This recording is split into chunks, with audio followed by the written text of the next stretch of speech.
everyone, and welcome to the Age of Listening channel.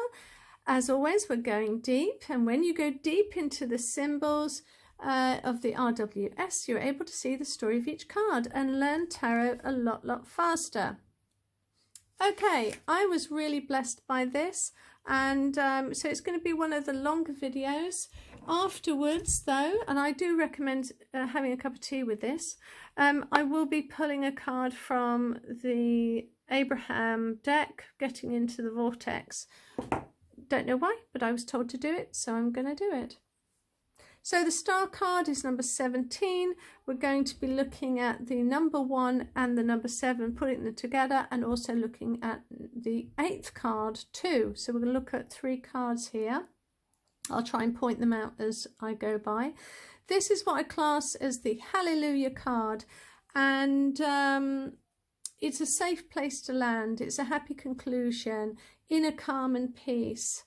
So the Fool has just passed the Tower card.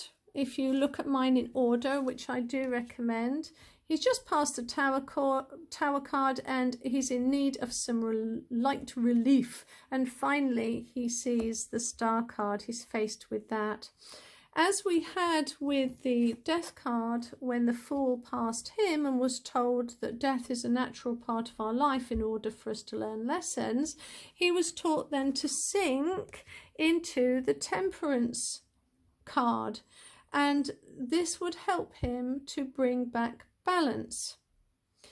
Here we have the Star card after the Tower card. Whoops. There we go. After the Tower card, and thank goodness. So whenever you have experienced any kind of trauma, we're told to always seek balance again and go basically into the Hermit card.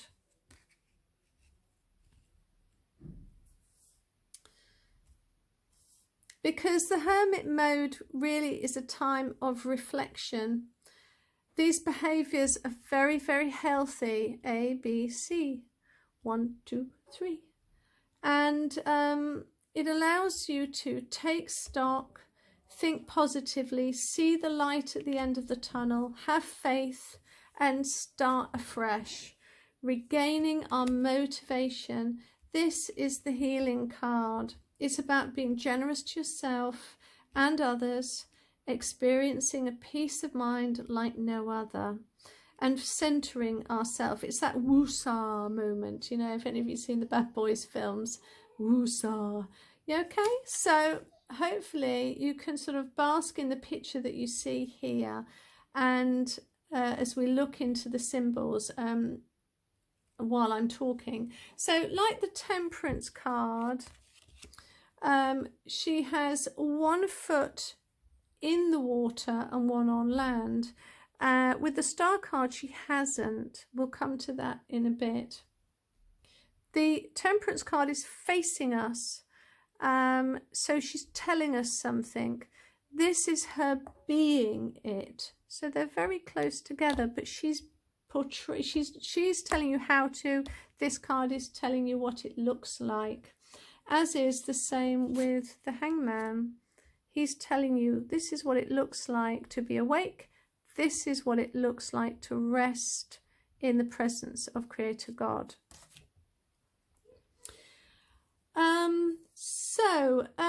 The figure here, she's relaxed, she's submerged in the energy, feeling loved and feeling cherished.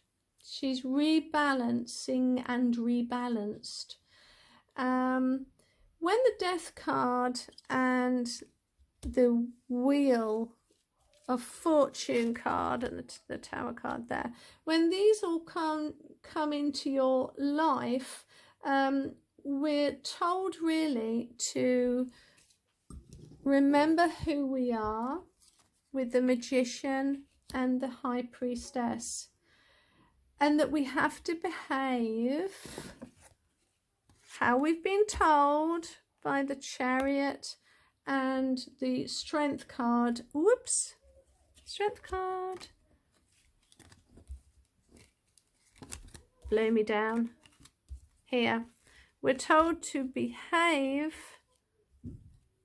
like the Chariot, the Strength, and the Temperance. And these will all help us in times of dire need to keep our emotions from running away with us and getting into fear. Once we have reminded ourselves who we are, we're then told to go into the hermit mode, to give us time to breathe and reflect. Then you're able to sit and be appreciative of all that has happened and move on to the next learning lesson, which will be adventurous. So I want to give you a bit of a personal experience to really ram this home. So I was hit with some really bad news, and I immediately was struck with quite a lot of fear. And I know that isn't where, you know, I never like to be in fear. Nothing good ever happens when you're in fear. You know, you shut yourself off from any spiritual help in that emotion. And fear kind of tends to lead you into worry and panic. And these thoughts shut you off from God. They say, you know, the ego, I'm going to handle this. I'm going to control this. And you go into that panic room, you know, just like the film. You go into the panic room. So I went to my cards because my head was in no shape to hear via usual channeling methods. But the message I got from the cards weren't about the issue I was experiencing at that time. It was just about me. They reminded me that I was loved and looked after and not alone.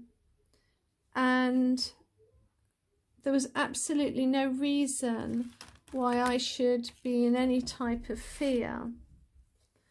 And it was, you know, when you're sat and you read these cards that are personally just for you, you feel that presence. Isn't that a wonderful card? This is the Cosmic Man. But I felt like my higher self was just there in the room with me. And it banishes fear. So I sat in that presence of God. I surrendered my fears, full of appreciation for who was looking after me. I got out of that panic room, stepped into the open space, and welcomed back in that love. I found refuge there, safety and assurance. And I knew I was in safe hands. I knew I was in safe hands. And that's why I call it the Hallelujah. So let's now very briefly just go through the exact symbols. So the blue background is divine intuition and inspiration. The greenery is hope, promise, healing, guidance, cleansing, assurance, ascension, rejuvenation. Yeah, all those good things. The water pictures, the never-ending water that runs from these pictures, the unconditional love that is refreshing her thoughts. The fact that they are red is usually indicating, yes, it's indicating passion, but it's showing that as a fire element, she's faced her emotions that may have been suppressing her or hindering her. And so because she's taken control of those emotions, she's able to, well, I'll go into that. You've got the ibis bird, which is the Egyptian god of Thoth. I can never say that word to make it sound nice. And the birds are always kind of indicative of communication, illumination, messages from higher realms, helping us to be set free, to fly above whatever's happening to us on earth. The 7 stars, they can be a number of things really. 7 chakras, balance, you know, balanced. And here the hangman, the fool, here like the hangman, the fool sees what it's like to be behind the high priestess. So what you're looking at here is what's going on behind the veil. You know, when we looked at the high priestess, what's going on behind it? Well, this is what's going on behind it. It's that wonderful witness of universal, it's what universal life energy feels like. So water onto the land. So the energy from that was like went bang from the tower, that energy from that tower experience is freed into the land and is affected the outer and your inner world. Okay, the octagram 8-pointed star means strength. So from darkness into light. So she's come from darkness, navy blue background, into light with this beautiful star and the light blue background. She's at one with God here. The strength card is, if I bring that up now, the strength card is shown here. And basically the lion here of base desires is no longer tamed, but is transformed into light and joy, because it is a strength card, this one. This woman here has not just tamed her lion has now become her biggest strength, her light and her joy. So the strength card, really, you've got, when you've got the magician,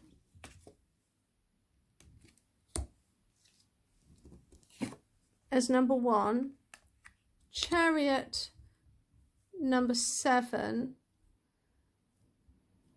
leads to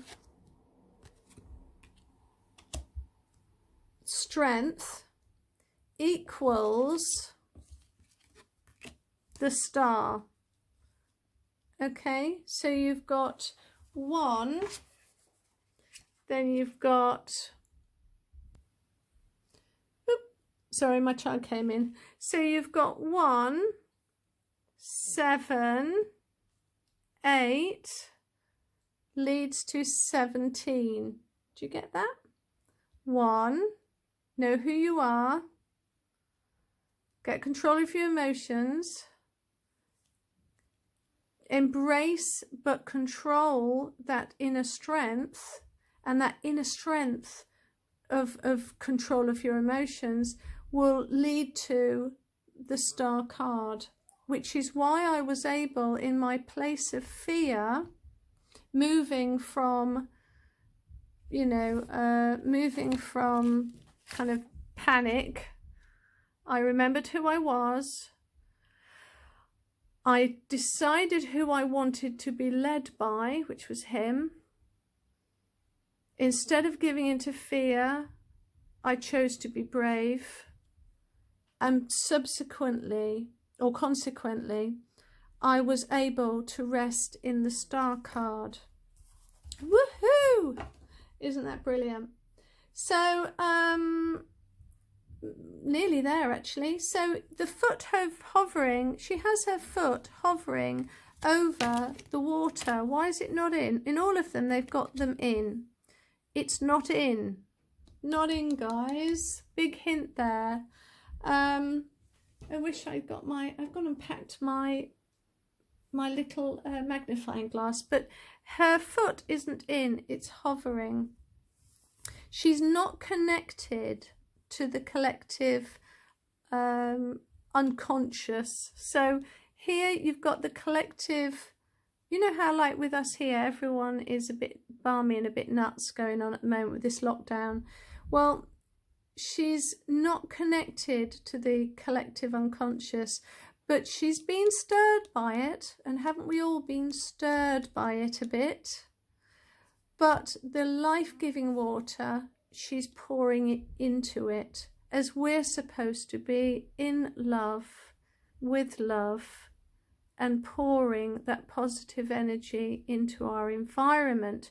So she's no longer helped herself, she's now helping others, which is going to affect her subconscious mind, but also her practical everyday physical life as well. The mountain in the background is a big, huge, long one. It's showing that there has been a past trouble, but ice is on the top of it, showing isolation. She has felt isolated. She does feel alone, but it's in the past. So reversed, what is this? This is the breakthrough. So reversed, we are left at the mercy of the collective consciousness, where no hope or calm is found. Instead, fear and impotence lies within. The person in reverse is not resting in his or her spiritual helpers, but instead they're in the panic room. They are trapped in their panic room, letting nothing to come in and help them. So quite easy to remember that. That pool is the collective, and she's kind of, that's what's at the top of the card. So I always focus what's on the top. So here, this will remind you, this is the collective. She's not anymore got her foot in the collective, but she's pouring the collective subconscious, the universal collective. She's pouring the universal collective into the spiritual realm of the collective, and also into her life in a practical way. And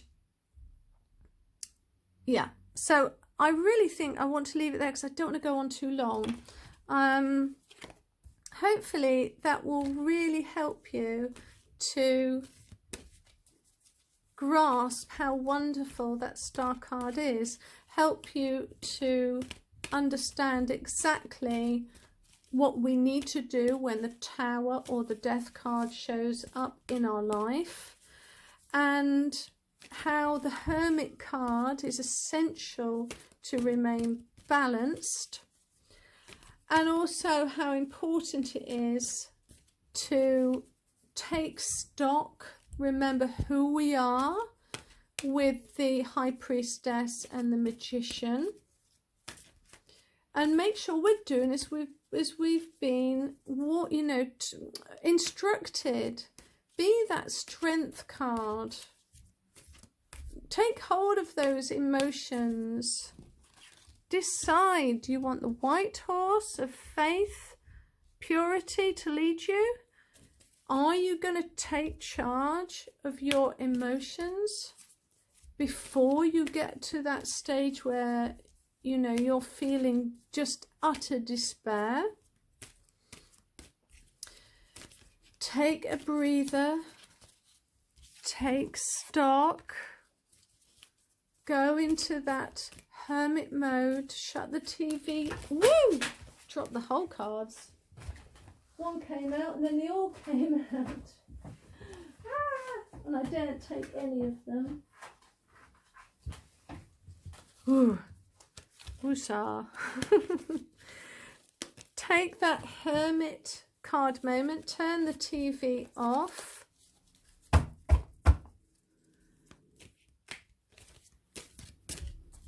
Do a woosah. Collect yourself. If you're balanced enough, go sit somewhere that makes you feel peaceful and hear from your higher self. I am shuffling, guys. They're just huge cards. So I'm doing it off. But, if you're struggling hearing, then go to cards. Go to runes. I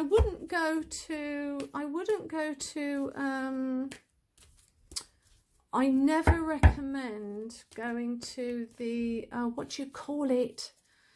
the bit on the piece of string. Oh, my brain. When you get older, you just forget things. Oh, right, okay. One's come out. I might do another one actually. The necklace thing with the ball on the end. Oh, I'm gonna do a video on that anyway. The word will come to my head, but right now it's not. Oh, I've got another one come out. I've got a feeling to keep going, so I'm just going to do another one. So far I've got that one, and I've got that one. I have no idea. I'm always nervous about doing this because I think, what if it's a load of old baloney and they don't even match? I can't even get anything from it. Okay. I'm going to do, see if, whoa, okay, that came out, that flew out, in fact. Right. So, very quickly, I can look for things I appreciate in relationships. Yep. My attention to unwanted can't defy the law of attraction. I intend to co-create from my place of positive attraction. Well, I already know what has immediately come to mind about this, but let's read this out. Oh yeah, so you cannot get the relationship of your dreams when your chronic thoughts about relationships feel lonely or angry or worried or disappointed. But as you look for things you appreciate in yourself and others, as you make lists of positive aspects of past and present relationships, you train your vibrational offering to match the vibration of your desires, and your perfect mate must then come. It is the law. So here she's talking quite clearly about focusing on your thoughts. You know, if you're going to think negatively about, I love the fact it's yellow and yellow. If you're going to think and allow yourself to dwell on, well, relationships have always been bad, they're always going to be bad for me, I never have any good luck, I seem to be a crap magnet for every crap person around, then you're not going to get that. But as you lift your feelings and your emotions up about, God, you know, what I love in a person is the way that, you know, certain people can be like this, and I love that, yeah, and you dwell on that feeling, and you're resting in that positivity, then what you're going to manifest is a lot of positivity in your life, and people are going to reflect that positivity because you're concentrating on that, not that. Concentrate on that, and that will give you, that will turn your life around. Absolutely, it will turn your, open your eyes to the fact that what you concentrate on, you get. Okay, I've had to do that. You know, there was a time where I almost had an epileptic fit if I just thought of marriage or having another relationship with somebody, because I was still being triggered by past relationships. But I got to a point where I was like, no, I can't do this. So I started to focus on bringing in the positive, well, just thinking about love in a positive way. You know, it's amazing what that does. Second thing, my attention to unwanted can't defy the law of attraction. If your life has caused you to ask for an improved situation, no matter what it is, and you are no longer offering chronic thought vibrations that are opposite of your desire must come to you. Exactly what I was saying here. But you cannot continue to keep alive within the vibrational patterns of what you do not want and receive what you do want. So basically this one is saying you have to be fixed. Your feelings and emotions have to be conquered. You must conquer that feeling and restrain that inner you that wants to come out. Because when you focus on what you don't want, you're just going to get what you don't want. When you focus on the good, you get the good. How do you do that? You control your emotions. You control what you think on. Control how you feel. You can do it. Right, the next one. I intend to co-create from my place of positive attraction. What a great ending card. The individual creators who are coming together must be in a place of positive attraction before they come together, or nothing positive can come out of the co-creation. Ooh, I know where this is going.